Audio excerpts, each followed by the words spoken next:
गरीब साध साध सब नेक हैं, आप अपनी ठोरे, जो सतलोक ले जाएंगे वो साधु कोई और।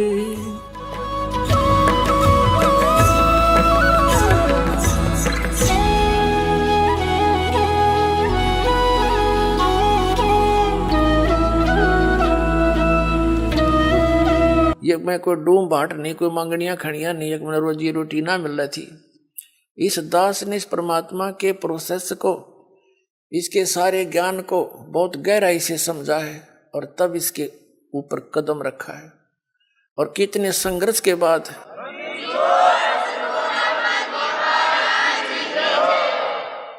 ये दास जूनियर इंजीनियर सिविल हरियाणा में नौकरी करता था, इरिगेशन डिपार्टमेंट। जब से ये ज्ञान हुआ, एक नारी तड़प बनी और ये सोचा करता था कि भगवान ये सभी मेरे जैसे दुखी हैं, सभी परमात्मा के लिए भटक रहे हैं। कोई सालासर जाता है, कोई वैष्णो देवी, कोई अमरनाथ के इतनी भयंकर पहाड़ियों पर चढ़ जाता है, वहां मर भी जाते हैं, बर्फीले तूफानों से फिर भी जाते हैं, अगले दूसरे हिचकते नहीं। और ये ज्ञान यदि आपके बच्चों तक पहुंच जाए, भक्ति तेन करनी है तो यह अच्छी भक्ति करेंगे तो काम आओगे, तो डरे ढोरे। और कुछ फिर ये हुआ था कि असंग जन्म हो गया, हमने ये नौकरी करते हैं कि तो बालक पैदा करके न पालते पोसते, राजा भी बन दिए, परमात्मा का विधान बताता है, फिर गधे भी बन गए। तो ये सोचा था दास ने कि भगवान दया करे, उसका प्रचार करूं। जब तक आदेश नहीं था नाम का, तो भक्तों से मिलता था, अपने मित्रों से, रिश्तेदारों से, घर वालों से, सबको कहता कहवाता, और जो समझ जाता नाम दिलवाता था अपने पूज्य गुरुदेव जी से। फिर और मन में ये सोचा करता कि इस नौकरी ने छोड़ छाड़ के अपनी तो भक्ति करूं, इसमें तो सारा दिन सिर दर्द रहता है। लेकिन वो भी हमारी अपनी बालक वाली सोच थी। लेकिन परमात्मा का ज्ञान तो ये कहता है कि डेरे डंडे खुश रहो, खुश रे लेना मोक्ष, ध्रुव प्रहलाद भी पार हो गए, फिर गृहस्थी में के दोष। तो फिर दिल सा डटे था। फिर गुरुदेव ने आदेश दे दिया एक दिन के नाम दिया कर तू, आज से मेरा आशीर्वाद तेरे साथ होगा, विश्व में तेरे समान संत नहीं होगा। मैं उनके मुंह की तरफ देख रहा था।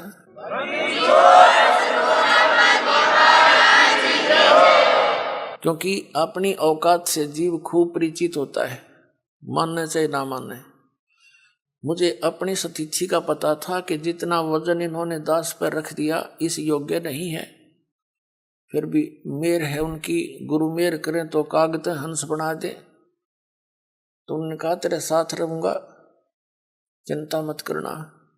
और आज से सभी जितने उनके शिष्य थे सबसे कह दिया था कि आज के बाद मैं तुम्हारा गुरु नहीं हूं, आज से दोबारा इससे उपदेश ले लो और इसको गुरु बनाओ, इससे तुम्हारा मोक्ष होगा।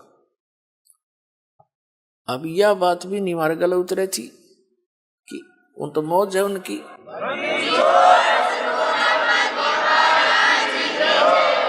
कहने का भाव यह था कि उन्होंने अपना वजन तार दिया। क्यों? उन परमात्मा के हंस थे वो खास, और सुनियोजित तरीके से इस बिचली पीढ़ी तक ये मूल धन लेना था हमने, और वो उनको उनके से द्वारा पार नहीं होने थे, ये पार इस दास के द्वारा होने थे। इसलिए उन्होंने अपना पल्ला झाड़ दिया और अपना वजन कति खत्म कर दिया। मैं तुम्हारा गुरु नहीं हूं, अब ये है वो गुरु जिसकी तुम्हें आवश्यकता है। छुड़ानी के अंदर उन्होंने स्पेशल ब्लॉक सबको सामने कह दिया था। तो बुद्धिमान व्यक्ति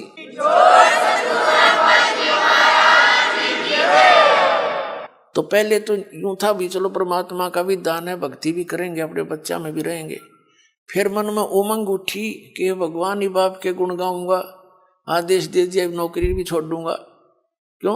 एक का काम होगा, नौकरी भगवान की सच्ची सरकार की कर ले चाहे नकली की कर ले, एक का बनेगी, इतना वजन हो पीछे। तो फिर ये पाठ सत्संग की अधिकता होगी। सन 1995 में दास ने सर्विस त्याग दी और खुशी मनाई थी कि वहाँ चलो असंग जन्म का झंझट था, इब निमट गया, अपना भक्ति करूंगा, अच्छे भगत मिलेंगे, सबसे प्यार तरह करेंगे, ज्ञान सुनाया करूंगा।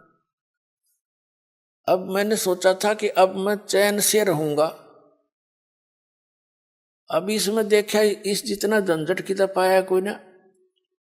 साची को कबीर साहब कहे हैं, साची को और मारना है, भला करूं और बुरा बतावें। वो नए सिरे तो और संघर्ष शुरू हो गया। जिस भी गांव नगर में हमने जाकर सत्संग किए, 2-3 दिन एक घर में पाठ करके हम सत्संग सुनाया करते थे, तो उस नगर के जो वो नकली संत 1-1, 2-2, 10-10, 20-20 सब गांव में बैठे हैं, उनको पता चले वो तो ब्रह्मा विष्णु महेश के बारे में ये कहता है, देवताओं की पूजा की भी मना करता है, ऐसा करता है, तो वो गांव गांव में शत्रु पैदा हो गए। हम नहीं उनको कुछ शत्रु मानते थे, लेकिन वो रोजी रोटी वाले हमें मानने लगे। तो यहाँ तक बात बढ़ती बढ़ती फिर आपने पता है क्रोथा कांड करा दिया इन दुष्ट लोगों ने। ये जनता के हितैषी नहीं, और जिन्होंने भी परमार्थ की चेष्टा की है ये सदा आगे अड़ते रहे। जैसे ईसा मसीह जी ने सच्चाई कहने की चेष्टा की थी, करस करवा दिया इन दुष्ट लोगों ने। कबीर परमेश्वर जी ने सच्चाई की ढोल के डंके पे इन्होंने वो दुख दिए, इन नकली गुरुओं ने। कलेजा मुंह को आता, पर भगवान की जब लीला पढ़ता है ये दास पढ़ी नहीं जाती है। आपके लिए भटक रहे हो, और इस दास के लिए क्या हुआ आपको पता नहीं। दास तो खूब गहराई से निकला, या मेरे साथ जो भक्त रहे हैं उनको पता है कितने संघर्ष से ये ज्ञान ऊपर को आया है, लेकिन सारा कबीर साहब का ही रहा है। तो दास ने ये सोचा था कि इसमें चैन से रहूंगा, इस जितना दुख तक इतना भी ना पाया, लेकिन अब ये दुख एक बार दास ने हो लिया। कुछ भगत हमारे साथ थे, उन्हें जेल तक जाना पड़ गया इस परमार्थ के लिए। इसी जेल तक 100 मिलो हमने, जो भगवान के बच्चे उभर जाए, जनता का कल्याण हो जाए।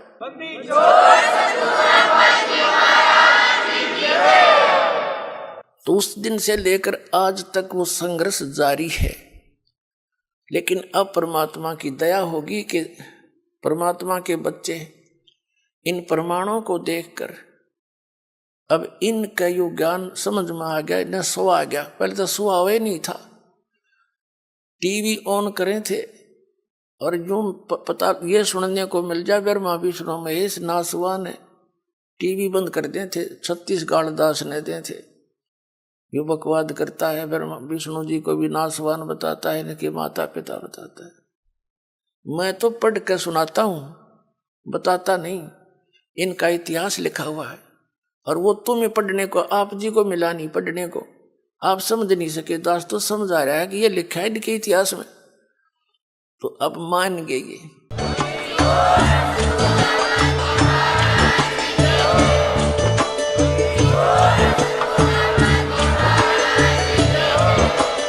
आप सुन रहे थे जगत गुरु तत्वदर्शी संत रामपाल जी महाराज जी के मंगल प्रवचन। अधिक जानकारी के लिए विजिट कीजिए हमारी वेबसाइट www.jagatgururampalji.org। संत रामपाल जी महाराज जी के शुभ आशीर्वाद से पूरे विश्व भर में 500 से भी ज्यादा नाम दीक्षा केंद्र हैं, जिन पर संत रामपाल जी महाराज जी द्वारा ऑनलाइन निशुल्क नाम दीक्षा दी जा रही है। अपने नजदीकी नाम दीक्षा केंद्र का पता करने के लिए संपर्क करें 8222880541।